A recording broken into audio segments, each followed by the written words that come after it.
राम साहेब, एका ट्रॅक्टरवाल्याकडे आपली उधारी होती. तो वावरात येत नव्हता. तो म्हणे मागची उधारी जमा करा म्हणे. आणि मग मी दुसरा ट्रॅक्टरवाला पाहिला नगदी पैसे देऊन. तो दुसरा ट्रॅक्टरवाला आला आणि दुसऱ्या वाल्यानं हे वावर अर्ध नांगरलं पहा. पण ह्यो पहिल्या ट्रॅक्टरवाला बी आला ना, आता ह्यो वाद करू आला इडून. हे पहा येऊन तो तू माया वावरात आलास कसं काय. आता हे दोघं आले. आता हे वांद्याचं काम झालं. आता हे भांडणं होणार आहे आता इडं.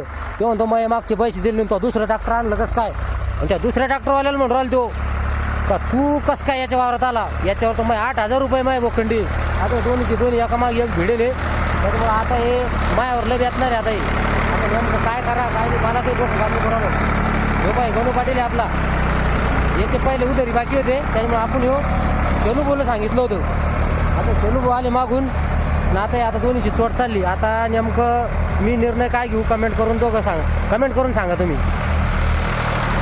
शेनू भाऊ आता हे आता दोघं जणी भिडेली. आता मला दोघं मिळून यानं एककी केली. हे दोघं एकीकून झाले. आता एका जणाची वावर सोडून बी जाऊ शकत्या. तुम्ही कमेंट करून सांगा मी नेमकं काय करू आता. अरे चालले कोण बोय दोन्ही वावर सोडून. अरे थांबा रे बाबू. अरे जाऊ नका रे. आता का तिसरा ट्रॅक्टरवाला पाहायला लावते मला.